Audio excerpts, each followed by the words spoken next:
Hello everyone, आप देख रहे हैं चैनल अमीन इन्फो।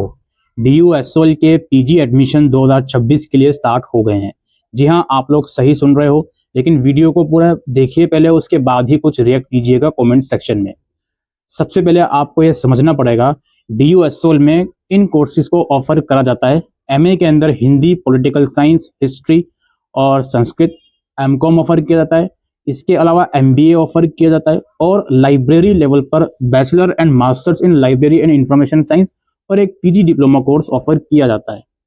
जो आप लोगों के MBA और लाइब्रेरी के कोर्सेज हैं वो अभी शुरू नहीं हुए हैं एज ऑन December 22 जब मैं वीडियो बना रहा हूँ। एडमिशन आपके MA और MCOM के शुरू हो गए हैं। अब ध्यान से चीज़ों को समझिएगा और रिएक्ट कीजिएगा। SOL में जो MBA में एडमिशन होते हैं वो केवल मेरिट बेस में होते हैं, ग्रेजुएशन के मार्क्स के बेसिस पर। उसमें CUET का कोई रोल नहीं है। और जो लाइब्रेरी कोर्सेज के एडमिशन SOL में होते हैं वो केवल आप लोगों की अगर क्वालिफिकेशन कंप्लीट है या इवन फाइनल ईयर में आप होते हो तो भी आप अप्लाई कर सकते हो, कोई उसमें एंट्रेंस या मेरिट नहीं बनती। तो as on today's date December 2 MBA और लाइब्रेरी कोर्सेज के एडमिशन SOL में शुरू नहीं हुए हैं। अब बात आती है MA और MCOM जैसे कोर्सेज की। SOL में MA और MCOM जैसे कोर्सेज में एडमिशन लेने के दो रास्ते होते हैं। पहला रास्ता वो होता है जिसमें आप CUET एग्जाम देकर एडमिशन ले सकते हो स्कोर के बेसिस पर, और दूसरा रास्ता ये होता है कि जो आपकी ग्रेजुएशन की परसेंटेज है उसके बेसिस पर आपका एडमिशन हो सकता है। अगर आप दोनों के बेसिस पर अप्लाई करना चाहते हो then you are most welcome.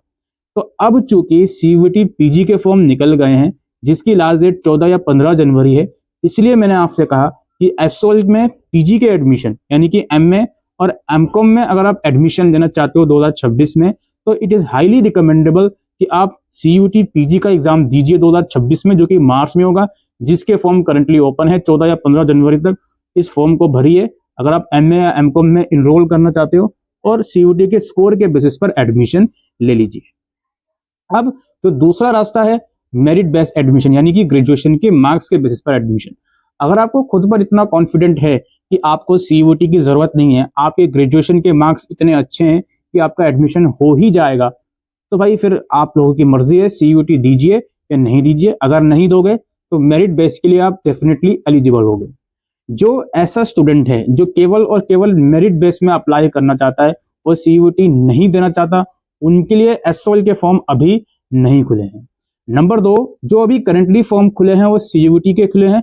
SOL के एप्लीकेशन अभी शुरू नहीं हुआ, लेकिन जो बच्चा SOL में CUET के बेसिस पर भी अप्लाई करना चाहता है MA और MCOM जैसे कोर्सेज में, उसे पहले CUET का फॉर्म भरना पड़ेगा। मार्च में उसके एग्जाम होंगे, फिर मई जून तक रिजल्ट आएगा, उसके बाद SOL का जो काउंसलिंग फॉर्म होगा वो उसको भरना पड़ेगा। ठीक है जी। अच्छा, अब बाकी आप प्रोस्पेक्टस जब CUET का डाउनलोड करोगे तो उसमें सब कुछ क्लियर है कि MCOM के लिए कौन सा कोड चूज करना है, MA वगैरह के लिए कौन सा कोड चूज करना है।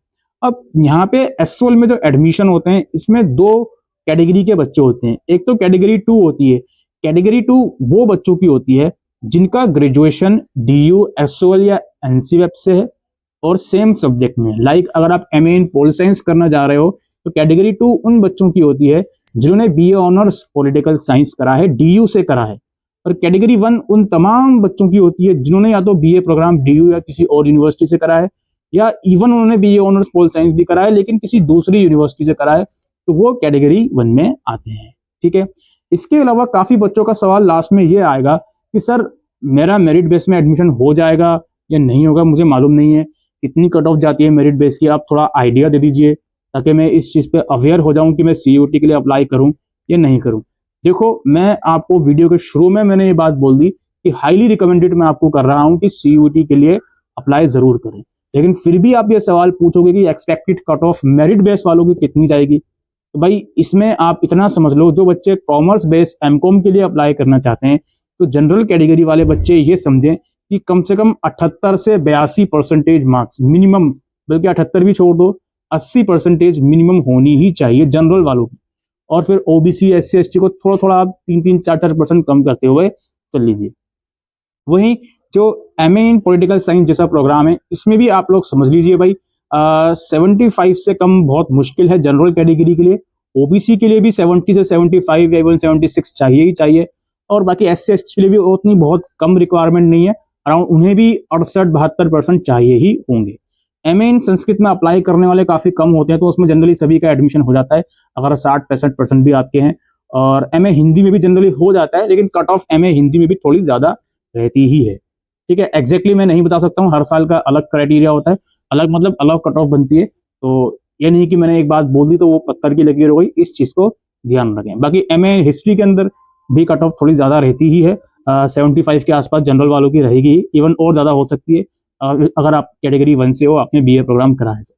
ठीक है भाई, ये डिटेल सटीक इन्फॉर्मेशन जो एसओएल पीजी एडमिशन के रिगार्डिंग हम इस वीडियो के अंदर डिस्कस करने आए थे।